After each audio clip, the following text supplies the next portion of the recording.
टिकटों का ऐलान कर दिया गया है। दूसरी लिस्ट में कांग्रेस की तरफ से 43 उम्मीदवारों के नाम की घोषणा लोकसभा चुनाव के लिए कर दी गई है। और सबसे बड़ी खबर आपको न्यूज 18 राजस्थान बता रहा है कि राजस्थान के लिए 25 लोकसभा सीटों में से 10 लोकसभा सीटों के लिए कांग्रेस ने अपने उम्मीदवारों के नाम के ऐलान कर दिए गए हैं, जिसमें गोविंद राम मेघवाल को बीकानेर से, राहुल कस्वा जो कि बीजेपी का दामन छोड़कर अभी कांग्रेस का दामन थामा है, उनको भी चुरू से इस बार उम्मीदवार के तौर पर उतारा गया। वैभव गहलोत को जालोर से टिकट मिला है। बृजेंद्र ओला, ललित यादव, सज्जन लाल यादव, अशचंद मीणा, हरीश चंद मीणा, करण सिंह तारत और उदयलाल अंजना, जोधपुर से करण सिंह को टिकट मिला है। तो 25 में से 10 सीटों पर उम्मीदवार के तौर पर उदयलाल अंजना को चित्तौड़गढ़ से टिकट मिला है। आपको ये नाम बता रहे हैं। हरीश मीणा को टोंक से टिकट मिला है।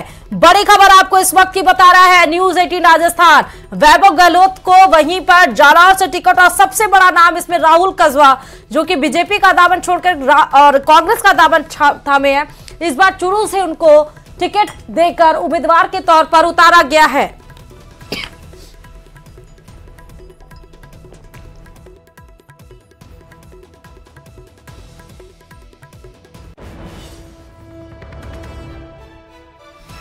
तो आपको बता दें कि 43 सीटों में से, जिसमें इस बार असम भी है, मध्य प्रदेश भी है, राजस्थान भी है, गुजरात भी है, उत्तराखंड भी है।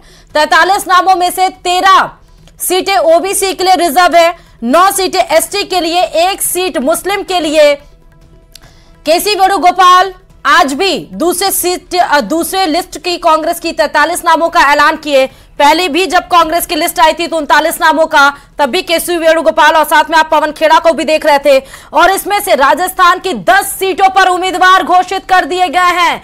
एक तरफ बीजेपी ने 15 सीटों पर उम्मीदवार घोषित किए हैं, तो आज बहुत सोच समझकर कांग्रेस की तरफ से तमाम बैठकों के बावजूद राजस्थान की 25 लोकसभा सीटों में से 10 नामों का ऐलान किया गया है। आपको टीवी स्क्रीन पर उन 10 नाम दिख रहे हैं राजस्थान के, जो कांग्रेस की तरफ से सोच समझकर उतारे गए हैं इस बार चुनावी मैदान में, ताकि इस बार 1 या 2 सीट तो कांग्रेस के खाते में आ ही जाए। हालांकि टारगेट पूरा है 25 की 25 सीटों जीतने का, इसलिए टफ फाइट देते हुए कांग्रेस ने चाहे रणनीति बनाई हो, चाहे वो जातीय समीकरण साधने की कोशिश कर रही जा रही हो, या फिर बीजेपी के पैटर्न पे जिस तरह कांग्रेस चल रही हो, क्योंकि बीजेपी ने भी अपने 15 उम्मीदवारों में से 2 नाम ऐसे दिए जो कांग्रेस का दामन छोड़कर बीजेपी में आए थे, और 10 नामों में से 1 नाम राहुल कस्वा का, जो अभी परसों ही, जिसने अभी 1 दिन पहले जिसने कांग्रेस का दामन थामा है, और उनको भी चुरू से इस बार टिकट देकर चुनावी मैदान में उतारा गया है। भरतपुर से संजना जाटव को टिकट मिला है, तो वहीं बीकानेर से गोविंद राम मेघवाल को। गोविंद राम मेघवाल, राजस्थान चुरू राहुल कस्वा, राजस्थान झुंझुनू बृजेंद्र ओला, राजस्थान अलवर ललित यादव, राजस्थान भरतपुर मिसेस संजना जाधव, राजस्थान टोंक सवाई माधोपुर हर्षचंद्र मीणा, जोधपुर राजस्थान करण सिंह कुचियाडा, राजस्थान जालोर वैभव गहलोत, राजस्थान उदयपुर ताराचंद मीणा, राजस्थान चित्तौड़गढ़ उदयलाल अंजना, उत्तराखंड तेहरी गरवाल, जोत सिंह गुनसोला, रकीबिल हुसैन, आसाम बरपेटा दीप बयान।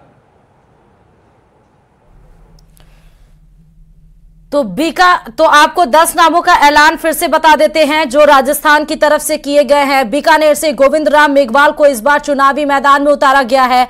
राहुल कस्वा चुरू से इस बार इनको टिकट दिया गया है। बृजेंद्र ओला को इस बार चुनावी मैदान में, अलवर से ललित यादव को इस बार चुनावी मैदान में उतारा गया है। अंजना यादव को इस बार भरतपुर से टिकट देकर उतारा गया है। वहीं अशचंद मीणा, करण सिंह, वैभव गहलोत को जालौर से इस बार चुनावी मैदान में उतारा गया है।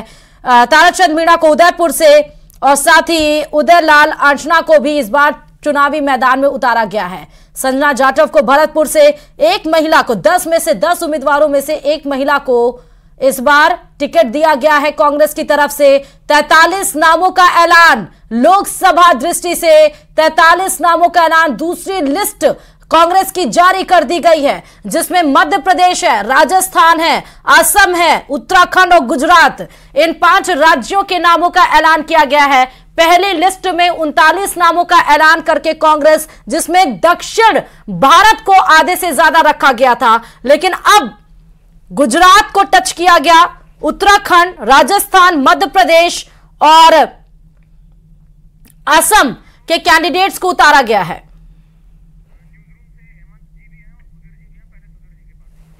और हमारे साथ से न्यूज रूम में सुधीर जी जुड़ चुके हैं। सुधीर के पास हम सबसे पहले रुक कर लेते हैं। सुधीर जी, दूसरे नामों का ऐलान बहुत सोच समझकर, लेकिन मात्र 43 नामों का ही ऐलान किया गया है कांग्रेस की तरफ से।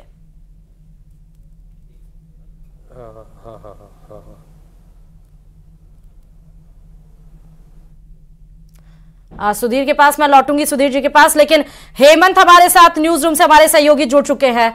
सीसी की बैठक हेमंत, एआईसीसी की बैठक, लेकिन इतने सोच समझने के बाद ही 43 नामों का ऐलान और मात्र 10 सीटों का जिक्र राजस्थान के लिए। अभी 15 सीटें बची हैं। बिल्कुल श्रुति, कांग्रेस की तरफ से दूसरी लिस्ट का ऐलान कर दिया गया। कुल 43 नाम है जिसमें राजस्थान के 10 नामों पर पार्टी ने घोषणा की है और इनमें अगर देखें तो बीकानेर से गोविंद राम मेघवाल को टिकट दिया गया है, जहां पर अर्जुन राम मेघवाल जो कि कैबिनेट मंत्री हैं भारतीय जनता पार्टी की तरफ से और साथ ही साथ देश के कानून मंत्री हैं, उनके सामने गोविंद राम मेघवाल कांग्रेस का पार्टी का चेहरा होंगे, जो पूर्व मंत्री रहे हैं, कांग्रेस पार्टी की सरकार में कैबिनेट मंत्री रहे। हालांकि इस बार का चुनाव वे हार गए थे खाजूवाला से और अब उन्हें लोकसभा के तौर पर प्रत्याशी के तौर पर उनका ऐलान किया गया है। तो मुकाबला बीकानेर में बड़ा दिलचस्प होने वाला है। साथ ही साथ जो सबसे हॉट सीट बनकर के उभरी है हालिया दिनों में, जिस तरीके से चूरू के सांसद राहुल कसवा ने भारतीय जनता पार्टी छोड़ करके कांग्रेस पार्टी की सदस्यता ग्रहण की, उसके बाद से ही उनके चूरू से कैंडिडेट बनाए जाने को लेकर के कांग्रेस के भीतर लगातार चर्चाएं थी। ठीक वैसा ही हुआ है। राहुल कसवा को चूरू से पार्टी ने अपना चेहरा बनाया है और चूरू से उन्हें लोकसभा का टिकट दिया गया है। बिल्कुल, तो चूरू में भी मुकाबला बड़ा दिलचस्प लौटूंगी, लेकिन हमारे साथ सुधीर जी भी जुड़ चुके हैं। सुधीर जी, बड़े नामों का ऐलान किया गया 10 सीटों पर, लेकिन मात्र 43 सीटों का ही जिक्र 543 में। देखिए, अपन राजस्थान की बात कर ली जाए तो राजस्थान की सूची में जो 10 नाम आए हैं, क्योंकि पिछले 2 टेन्योर से देखा जाए कि 2014 और 2019 में कांग्रेस का प्रत्याशी तो खड़े किए लेकिन जीत हासिल नहीं हो पाई थी यहाँ पे। लेकिन अब चूंकि कुछ अब इस बार के जो नाम दाखिल किए गए हैं उनमें वो नाम भी शामिल किए जो वर्तमान में सिटिंग विधायक हैं या फिर चुनाव हारे हुए हैं, वो लोग भी इसमें शामिल किए गए हैं। हम सबसे पहले अगर बात करी जाए कि कहाँ किसका मुकाबला होने वाला है, वो एक अलग फहरिस्त दी जाएगी, जिसमें हम बात कर रहे थे भी कुछ देर पहले कि जैसे बीकानेर का जो मुकाबला है वो पूरी तरह से आमने सामने की टक्कर पे आ गया, जहां एक तरफ बीजेपी से अर्जुन मेघवाल है तो बीकानेर से गोविंद मेघवाल जो पहले पूर्व मंत्री हुआ करते थे, खाजूवाले से विधायक आते थे, लेकिन इन चुनाव में उनको हार का सामना करना पड़ा था। अब चूंकि ये सामने स्थिति होती जा रही है, चूरू की बात करें, राहुल कसवा जो कि बीजेपी से टिकट नहीं मिलने के कारण नाराज थे, उन्होंने कांग्रेस ज्वाइन करी और कांग्रेस ज्वाइन करने के साथ ही उनको ये टिकट दी गई है। तो इस तरह से आज जो सामने नाम आते जा रहे हैं, हरीश मीणा जो कि विधायक के तौर पे देखें, उनको टोंक से जो विधायक है उनको जो टोंक सवाई माधोपुर सीट पे भाजपा कांग्रेस की तरफ से उनको इस बार दी गई थी, क्योंकि इससे पहले की अगर बात करें तो वो भाजपा से सांसद भी रह चुके हैं। लगातार जो टिकटों की बात की जा रही है, जिसमें 800 से झुंझुनू से विजेंद्र ओला को दिया गया है। विजेंद्र ओला सिटिंग में विधायक भी हैं और अब के पार्टी ने उन पर विश्वास जताते हुए वहां पर से मैदान में उतारा है। जोधपुर में पिछली बार जिस तरह से वैभव गहलोत को उतारा गया था, लेकिन उनकी सीट को बदल दिया गया है। जालोर सिरोही से उनको इस बार मैदान में उतारा गया है। वैभव गहलोत पूर्व मुख्यमंत्री अशोक गहलोत के पुत्र हैं, उनको इस बार वहां से दिया गया है। जोधपुर में करण सिंह उचियाड़ा को मिला है, नए कैंडिडेट के तौर पे उतारा गया है, क्योंकि गजेंद्र सिंह शेखावत के सामने उनको मैदान में उतारा गया है। इसके अलावा अगर बात की जाए, भरतपुर से संजना जाटव को मैदान में उतारा गया है। चित्तौड़ से उदयलाल अंजना, चित्तौड़ क्योंकि उदयलाल अंजना पहले पूर्व में भी मंत्री रहे थे, चुनाव हार गए थे, लेकिन पार्टी ने उनको चित्तौड़ से संसदीय सीट के लिए मैदान में उतारा है। कुछ नाम ऐसे जो पहले से डिक्लेरेशन में आ गए थे, ताराचंद मीणा जो कि ब्यूरोक्रेट से आते हैं उदयपुर से, उनको और टिकट दिया गया है। ये कह सकते हैं कि आमने सामने की तस्वीर, हालांकि अभी चुनाव का जो डिक्लेरेशन है वो हो नहीं पाया है कि अभी तक आचार संहिता या हो नहीं है, दोनों ही पार्टियों ने अपने कैंडिडेट पहले ही मैदान में उतार दिए हैं। तो ये सामने देखने वाली बात होगी कि अब धीरे धीरे जो चुनाव की रंगत है, चुनाव की बिसात है राजस्थान की राजनीति में, वो सामने आने लग गई है। खासतौर से नागौर की बात करें कि नागौर में ज्योति मिर्दा थी, वो पहले कांग्रेस के प्रत्याशी थी, लेकिन अब बीजेपी के प्रत्याशी के तौर पर वो सामने नजर आ रही है। तो अब राजस्थान की राजनीति में जो लोकसभा का रण है वो अब पूरी तरह से सजने लगा है। जी, आपको क्या लग रहा है सुधीर जी कि इस बार जो कैंडिडेट्स उतारे गए हैं कांग्रेस की तरफ से, बीजेपी की तरफ से जो उतारे गए हैं, बीजेपी पहले ही बोल रही है कि 25 की 25 सीटें वो लेकर आएगी, लेकिन जो कांग्रेस की तरफ से उतारे गए हैं, क्या टफ फाइट आप देख रहे हैं? देखिए, अभी क्योंकि पूरी तस्वीर अभी इलेक्शन का डिक्लेयर होना बाकी है, उसके बाद में चुनाव प्रचार किए, फिर चुनाव के जो मुद्दे हैं वो आना बाकी है। लेकिन अगर प्रेजेंट सिनेरियो की बात की जाए, जो दावे किए जा रहे हैं वो दावे अभी फिलहाल जो पक्ष में जाता हुआ नजर आ रहा है वो बीजेपी के नजर आ रहा है, क्योंकि जिस तरह से राष्ट्रीय जो मुद्दे हैं, राष्ट्रीय मुद्दों की राजनीति की बात की जा रही है, उन पर जो वोट कास्ट हो रहा है उसको देखते हुए लगता है। लेकिन आने वाले समय में हो सकता है कोई तस्वीर बदल जाए, कोई सिनेरियो बदल जाए, लेकिन फिलहाल की अगर बात की जाए तो जो नतीजे हैं या जो चुनाव के परिणाम आने वाले आज के परिप्रेक्ष्य में बात करें वो उधर ही जाते हुए नजर आ रहे हैं।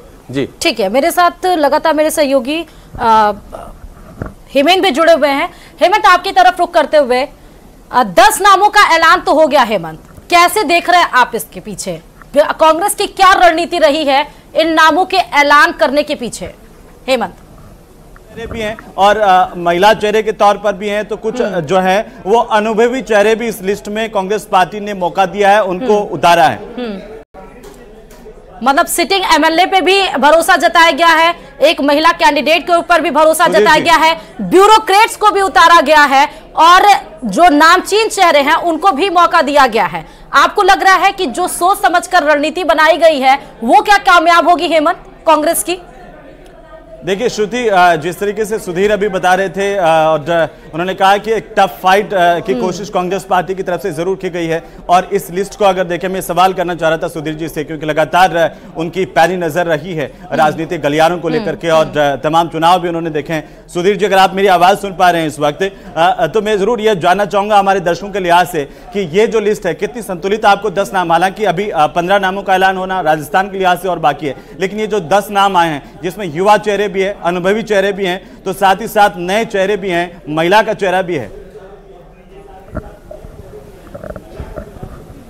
देखिए, निश्चित रूप से जहां एक ऐसी पार्टी जो संघर्ष कर रही है अपने अस्तित्व के लिए कि यहाँ प्रत्याशी कौन हो, और जो उनके कैंडिडेट रहे, जो मंत्री रहे हैं, पूर्व मंत्री सरकार में स्टेट में रहे हैं, वो तमाम लोग अगर दूसरी तरफ डाइवर्ट होकर बीजेपी में ज्वाइन कर रहे हैं, ऐसी स्थिति में अगर कैंडिडेट खोज कर लाकर उनको सामने खड़ा किया जाना और वो भी एक फेस के तौर पे लाना निश्चित रूप से कांग्रेस के लिए बड़ी चुनौती थी। लेकिन उन्होंने ऐसे कैंडिडेट मैदान में देने की कोशिश करी है जो जाने पहचाने चेहरों के तौर पर हो, चाहे वो ब्यूरोक्रेसी से जुड़े हो या फिर पॉलिटिकल पार्टीज से जुड़े हुए हों। ऐसे नाम आप देख सकते हैं, हरीश मीणा का नाम भी है, झुंझुनू से ब्रिजेंद्र ओला का नाम है, ये तमाम ऐसे नाम है। खाजूवाला से जो पूर्व में मंत्री भी रहे, विधायक भी रहे, गोविंद मेघवाल, उनको भी सामने लाया गया। तो ऐसे चेहरे देने की कोशिश की गई है ताकि लोगों के सामने फेस की जो प्रॉब्लम है कि फेस लोग जनता जानती नहीं है, ऐसी समस्या खड़ी नहीं है, उसको देखते हुए उन्होंने इनको मैदान में उतारा है। जी सुधीर जी, अगर उदयपुर सीट के मुकाबला देख लें तो मन्नलाल एक तरफ से है, ये जो ऐलान हुआ बीजेपी की तरफ से और मौजूदा सांसद का टिकट काटा गया, उसके बाद राहुल कस्वां कांग्रेस पार्टी उन्होंने ज्वाइन की, वहां पर मुकाबला आप किस तरीके से आप देख पा रहे हैं? क्योंकि सामने एक खिलाड़ी है और दूसरी तरफ कांग्रेस पार्टी की तरफ से राहुल कस्वां को ही वहां पर प्रत्याशी बनाया गया जैसी चर्चाएं थी।